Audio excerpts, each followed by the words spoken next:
Sejam todos muito bem-vindos ao quarto programa da Stack. Enquanto eu faço a abertura do programa, nós podemos conhecer nosso novo escritório.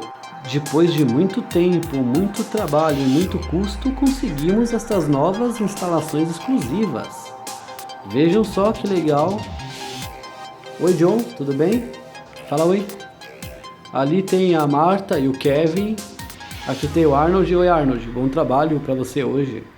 Então, como vocês podem ver, finalmente a Stack tem um estúdio maior, novos escritórios e novas instalações.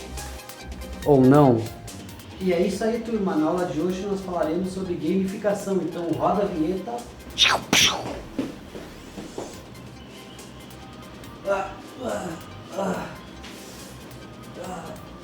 Nossa, eu preciso arrumar esse controle.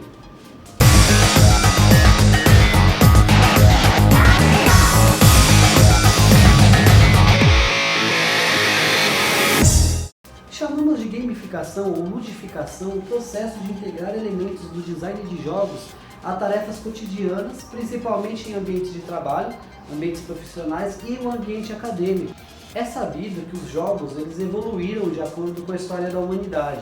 Primeiramente, tínhamos aqueles jogos totalmente físicos, as competições de força física, de corrida, de mobilidade, de disposição corporal. Em seguida, tivemos aqueles jogos que não trabalham apenas com o corpo humano no aspecto físico da mecânica, mas sim que desenvolvem elementos da estratégia, como xadrez, dama. Jogos voltados à estratégia, no raciocínio, no pensar, no agir e na tomada de atitudes mediante os conhecimentos adquiridos com uma bagagem cultural aplicados à estratégia de determinado jogo, as mecânicas deles. E assim os jogos foram evoluindo ao longo do tempo. Por exemplo, jogos de tabuleiro que simulam algumas situações cotidianas, como o jogo da vida, o banco imobiliário, o Monopoly. Até chegarmos às plataformas digitais, em que os jogos eles passam por um desenvolvimento diferenciado, integrando as novas tecnologias à mecânica da gamificação, em que os jogos se alinham às novas tecnologias. Essa união dos conceitos das mecânicas dos jogos aliados às tecnologias modernas ampliaram as possibilidades no ramo do desenvolvimento da estratégia e da interatividade, proporcionando novas formas de pensar, de agir e com isso o desenvolvimento de novos métodos de trabalho, métodos profissionais e métodos de ensino, os métodos acadêmicos. Um ambiente de trabalho composto pela gamificação ele se torna muito mais atraente e divertido, conseguindo engajar os trabalhadores e aumentar os resultados. Uma equipe capacitada, alinhada com os objetivos da organização, que esteja motivada, consegue elevar a produtividade e consegue deixar o ambiente mais interessante, mais dinâmico e propenso a novas ideias. Sabemos que a mente humana ela possui suas limitações, o que significa que é necessário entre um problema e outro, no meio de uma tarefa mais complexa, um certo tempo para o cérebro ele se tranquilizar, para a pessoa acalmar e conseguir colocar a mente em ordem. Para isso, sabemos que ambientes de coffee break são extremamente importantes para uma empresa. A pausa para o café, o coffee break, é muito importante para dinamizar as ideias. Além de ser um intervalo para a mente, para o cérebro relaxar, é também uma atividade social. Em um coffee break, as pessoas elas podem entrar em contato e dialogar de uma forma mais leve, mais dinâmica, sendo assim, ampliar suas mentes do cérebro para novos insights. Esses insights são responsáveis por pensamentos assertivos que consigam, de uma forma ou outra, obter soluções condizentes com o problema apresentado. Ambientes de leitura também são importantes em uma empresa. Tanto nos livros como por meio do uso de tablets, celulares, as pessoas conseguem novas informações e ampliam o repertório acerca de como o processo pode ser trabalhado, obtendo mais informações sobre o processo em que ela trabalha, estágio de desenvolvimento e assim obter novas formas para resolver suas problemáticas. Hoje nós vivenciamos os jogos. Eu não estou falando apenas dessa evolução tecnológica magnânima que proporciona a realidade aumentada, como por exemplo o uso do Oculus Rift, o óculos de simulação de realidade virtual, mas sim no meio prático, no meio social. Os games hoje são elementos constituintes do cerne da sociedade. Com o avanço da tecnologia e a mobilidade, os games também tornaram-se mais próximos a nós. Hoje, por exemplo, nós temos acesso aos games, aos jogos, em diversas ocasiões, em diversos lugares, como no uso das mídias digitais móveis, os celulares, em que nós podemos nosso smartphone transformar ele numa central multiplayer, uma central multimídia em que os jogos eles podem ser acessados. A história dos emuladores contribuiu muito para isso, para a democratização dos jogos. Antigamente era ilógico você pensar na possibilidade de ter todos os jogos de diferentes tipos, de vários consoles, era um empreendimento muito caro. Então você precisaria comprar todos os consoles, todos os jogos, os softwares e ter um espaço muito grande para você conseguir armazenar todo esse material. Com o avanço da tecnologia, é possível hoje nós termos acesso a essa realidade que antes era tão distante, tão ilusória, tão utópica e real a nós. Podemos hoje então, com a origem dos emuladores, ter acesso a diferentes tipos de jogos, de diversas plataformas e consoles e poder armazenar todos em um pendrive, por exemplo, não necessitando de um espaço enorme de várias prateleiras para você armazenar todos os consoles, os materiais e as mídias. Então basta hoje um pendrive e acesso a um computador que você consegue emular esses games e assim você ampliar seu repertório, a sua bagagem, seu conhecimento acerca da evolução dos jogos e como eles são desenvolvidos. E com isso nós entramos em um universo extremamente amplo acerca dos games, com algumas curiosidades e alguns termos que nós vamos desenvolver ao longo dos vídeos, dos conteúdos. Nós vamos falar de jogos nas aulas futuras, mas eu adianto que alguns elementos importantes para conhecimento, o design de personagem, que é um dos elementos mais conhecidos, né? Como que você constrói um personagem marcante, carismático, que consiga fazer uma história e agregar a jogabilidade. Nós veremos algumas aulas futuramente sobre a construção do personagem para jogos. O segundo elemento é o level design, ou seja, o design das fases. E quando nós falamos do level design, não estamos nos referindo apenas aos aspectos visuais da fase, quais são as cores, as texturas utilizadas, mas sim como que o caminho ele dá uma orientação ao personagem para que ele consiga atingir os objetivos. Nos primeiros jogos, os jogos de plataforma, como por exemplo Super Mario, nós percebemos que ele faz um caminho único, horizontal, da esquerda para a direita. Por que da esquerda para a direita? Por convenção, a maior parte dos jogadores eles são de culturas ocidentais, e nós ocidentais nós temos esse fluxo de leitura da esquerda para a direita. Dessa forma, como somos acostumados a fazermos esse movimento para ler, seria muito estranho você jogar um game em que o personagem ia da direita para a esquerda. Daria a impressão que está indo contra o seu fluxo de raciocínio, o seu fluxo de pensamento, seu fluxo de leitura e interpretação de dados. Por esse motivo, o movimento dos personagens dos jogos de plataforma ele tende a seguir o fluxo de leitura que nós fazemos, ou seja, da esquerda para a direita. Podemos considerar alguns aspectos interessantes, como por exemplo o jogo Metroid.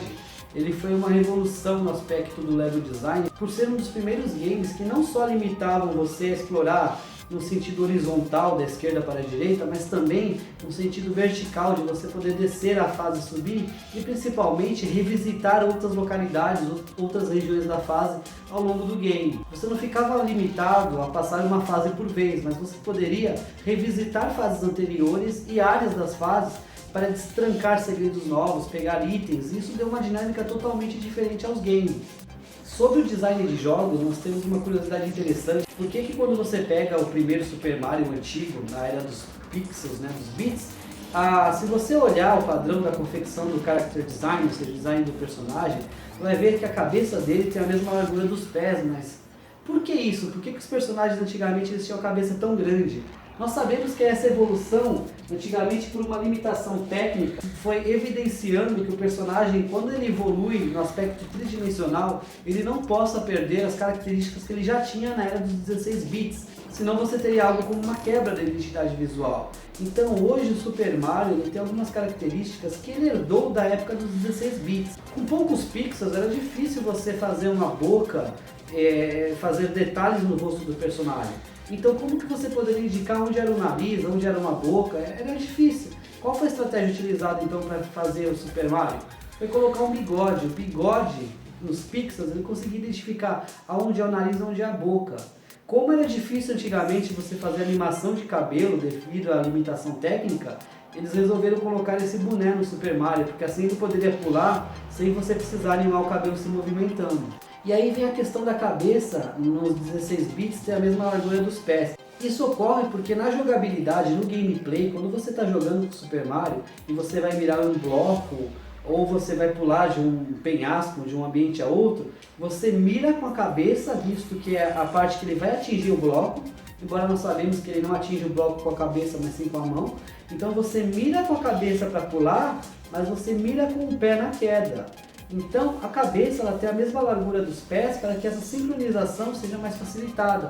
A mira de você mirar com a cabeça para atingir o objetivo e com os pés para cair no ponto certo. Ter a mesma largura equilibra a proporção simétrica do personagem e assim a sua mira fica mais facilitada quando você for fazer o movimento.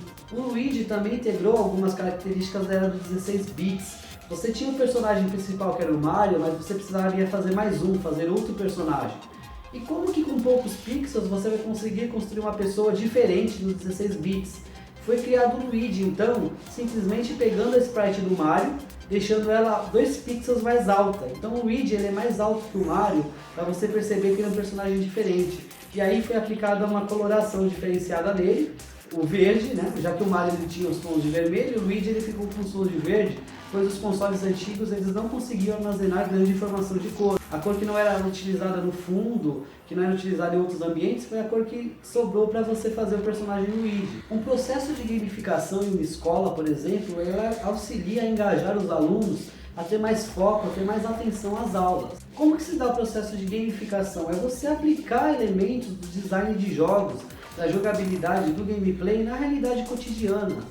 Em uma aula gamificada, por exemplo, é importante você estabelecer que o estudante, o aluno, ele vai notar que está se desenvolvendo conforme o curso se desenvolve. O que é isso, afinal? Significa que ele vai perceber que hoje ele consegue fazer uma determinada atividade porque ele desenvolveu alguma habilidade ao longo do curso que antes ele não possuía. Então, embora o curso ele pareça estar ficando mais complexo, o aluno também está se tornando mais desenvolvido, desenvolvendo as habilidades de uma forma mais rigorosa, mais assertiva, para conseguir acompanhar esse padrão, esse fluxo do curso. É como em uma aula de matemática. Se você nunca viu matemática na sua vida e for tentar começar a aprender por uma equação de segundo grau, você vai ficar totalmente desesperado e perdido com Bhaskara, o que é o x ao quadrado, o que são essas letras e os números, o que é uma variante. Então você não vai entender nada. Então a matemática é um processo que ela exige uma evolução, uma parte, um sequenciamento para o processo, para o resultado final ser atingido. Então você começa com as operações básicas. Primeiro você conhece os números, o que é 1, o que é 2, 3. Depois vem para as operações básicas, adição, subtração, divisão e multiplicação. E assim você vai desenvolvendo o processo, aprende equação de primeiro grau, equação de segundo grau, binômio de Newton, e assim você vai evoluindo e com isso você percebe que embora o conteúdo está ficando mais complexo, as suas habilidades hoje exercidas, as suas habilidades desenvolvidas, elas contemplam essa necessidade da obrigatoriedade do saber. Você já tem uma bagagem cultural, um ponto de ancoragem, um repertório que possibilita que você consiga acompanhar. Esse é um processo de gamificação. Então, em uma aula gamificada, bem feita, o aluno é engajado de uma forma mais lúdica, a fim de que ele percebe que está evoluindo e ele consegue interagir com o ambiente, com o professor, com o conteúdo da matéria e os colegas, num processo mais leve, estrategiado, trabalhado, como se ele estivesse, por exemplo, em um RPG, em um videogame. O aluno pode ganhar, por exemplo, brasões, subir de nível. Hoje eu estou no nível 1, eu faço atividade, tenho uma nota boa na prova, faço o trabalho direito, vou para o nível 2, nível 3, e no nível 3 eu já consigo desenvolver coisas que no nível 2 eu não conseguiria. E daí você pegar um trabalho e falar, nossa, pega um trabalho de alguém, sei lá, de um artista famoso, por exemplo, eu estou fazendo aula de artes, e fala, nossa, eu quero chegar muito nesse nível, nessa qualidade de trabalho. E daí eu vou ver na escola que na minha grade, quando eu estiver lá para o nível 28, eu já vou conseguir fazer algo próximo a isso. E assim eu vou criando expectativas, eu vou recebendo recompensas e eu vou evoluindo conforme o curso vai progredindo. Então eu faço a fruição e a fruição. E qual que é a diferença? Fluição com L, fluir, é algo que vai se desenvolvendo. Fruição com R significa se você está tirando proveito e sorvendo os conteúdos daquilo que flui. Por exemplo, se você vai no cinema e ver um filme, esse filme ele vai fluir, ou seja, ele vai passar, ele vai se desenvolver. Se você estiver prestando atenção no filme e absorvendo a história, os personagens da cena, enquanto o filme flui, você está fluindo, você está fazendo a fruição devida. Agora, se você está conversando com alguém no cinema ou está distraído, o filme está fluindo, mas você não está fazendo a fruição, você não está tirando proveito das informações na tela. É sabido que esse processo de gamificação, gamification, ele é muito interessante para você conseguir aproximar mais o aluno dos conteúdos. Então a aula se torna mais atrativa ao estudante e em um ambiente profissional os funcionários se tornam mais instigados a partir do momento em que o ambiente pode ser personalizado por ele e ele vai conseguir ter algumas recompensas conforme ele faz as tarefas de forma adequada. Ele vai ter o reconhecimento, ele vai ter evolução, ele vê que conforme as tarefas do trabalho dele se tornam mais complexas, também as recompensas dele aumentam e o grau de responsabilidade dele, de importância vai subindo, vai se desenvolvendo. Nesse processo de gamificação ele percebe a importância dele no ambiente e com isso ele se dedica mais visando um processo que algumas empresas têm sobre você ter um plano de carreira interno. Conforme você desenvolve certo as suas habilidades, as suas tarefas, executa os seus deveres, você vai ter uma evolução, vai atingir a expectativa e sabe que vai conseguir ser promovido, vai ter maior reconhecimento e vai ter uma recompensa melhor. Isso instiga o funcionário e motiva, pois ele vê que vai ter fruto o que ele está plantando hoje, ele vai conseguir colher futuramente as ações que hoje ele está transmitindo. Agora vamos imaginar que curioso se uma aula fosse realmente um videogame. Não há tempo a perder, eu preciso correr. Aquela prova não vai esperar por mim. O professor passou aquela lição muito difícil. Agora eu preciso concluir essa etapa do desafio. Eu preciso encontrar resposta para essas perguntas e assim desenvolver minhas habilidades para conseguir acesso a novas regiões. Preciso evoluir o meu saber, preciso evoluir meus conhecimentos e assim conquistar novas habilidades para realizar os mais diferentes tipos de tarefas. Tarefas que vão me ajudar no cotidiano. Não posso perder tempo, eu tenho que vencer essa fase. É uma prova difícil. Preciso parar e analisar com cautela todas as minhas possibilidades. Acho que não vai dar tempo de terminar essa lição e eu preciso entregar amanhã. O que eu faço? Pelo amor de Deus, eu não consigo. Eu estou subindo pelas paredes de nervoso. Acho que eu vou fugir. Eu preciso entregar essa lição amanhã. O professor vai me matar. Ai meu Deus, o que eu vou fazer? Já sei, eu vou me esconder aqui. O professor nunca vai me achar. Agora estou garantido, mas espere. Se eu ficar aqui, eu não vou conseguir me formar, eu não vou ter minhas habilidades. Preciso continuar. Oh meu Deus, oh não. Ok, sorria e acene. O professor não te viu. Ele não sabe que você não entregou a tarefa. Vamos tentar conversar e dialogar com calma.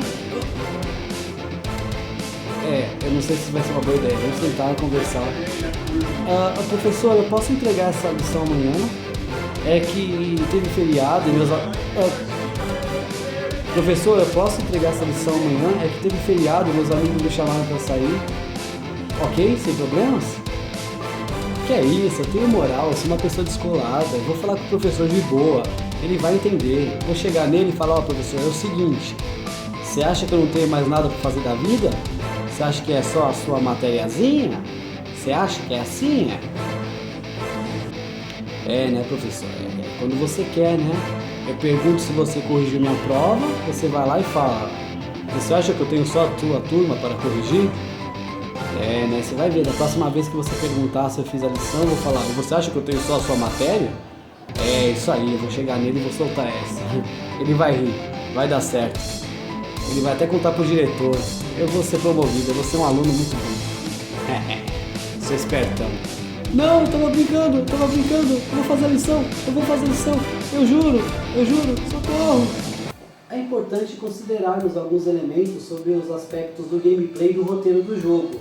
Primeiramente, o fato se o estilo dele ele é sequencial ou episódico. E qual que é a diferença?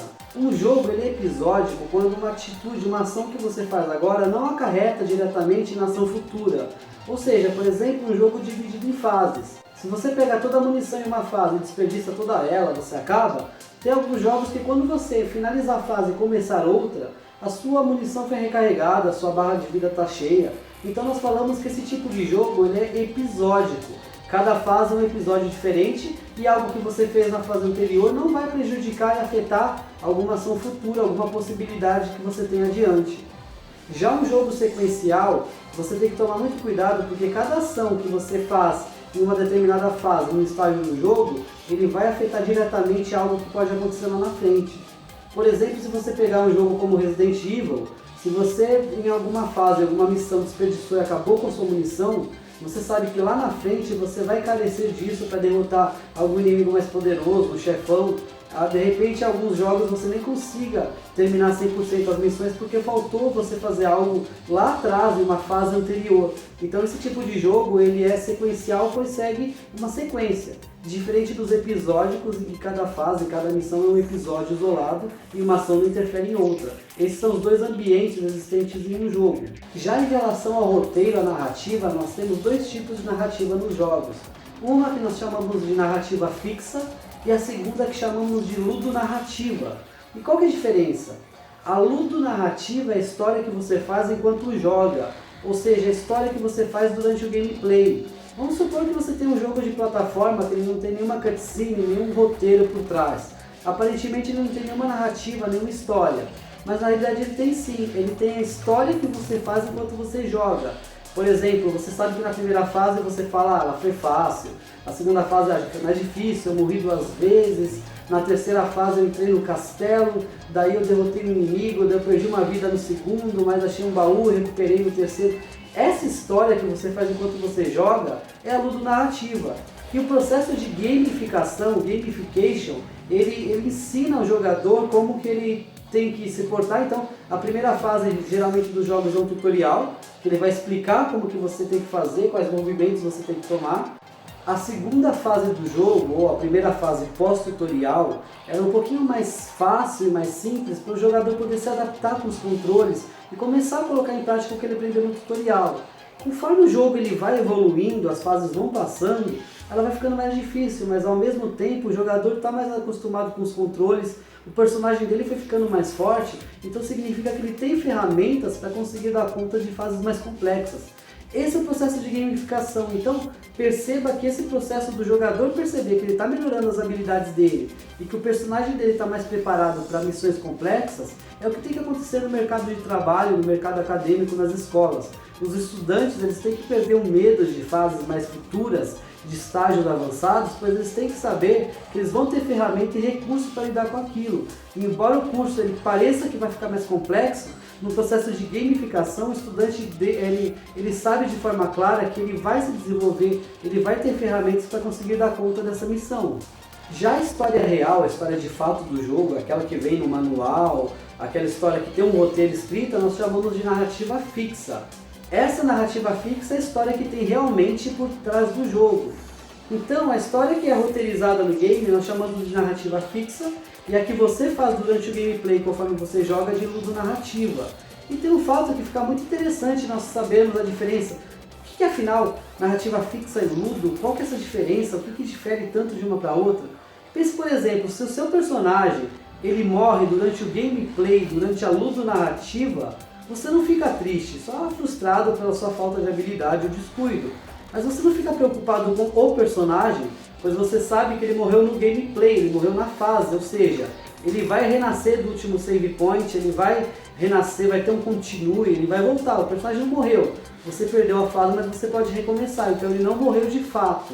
Agora, se um personagem ele morre numa cutscene, daí você já começa a se preocupar, pois ele morreu na história do jogo. Se ele morre na história do jogo, na narrativa fixa, daí nós podemos dizer que realmente um personagem morreu. Ele morreu de fato, de verdade, não em uma fase em que ele volta pela temática, pela mecânica do game. Mas ele morreu na história, ou seja, ele foi retirado de cena. Então é isso, turma. Agradeço novamente o carinho de vocês, a atenção, a audiência, a parceria. Novamente eu digo que quem precisar de alguma ajuda, entre em contato, nós teremos todo o prazer em responder. Muito obrigado, espero que vocês tenham sorvido o conteúdo, se divertido, aproveitado esses momentos. E antes de irmos embora, Holofote, alguma consideração a respeito do programa de hoje? Eu achei genial, como sempre, muito boa mesmo. Até quis ficar mais perto e pegar um bom lugar para ver melhor esse programa. É melhor nem comentar mais nada mesmo, hein? E que é? Vai amarelar agora, é? Então, só me resta despedir. Tchau.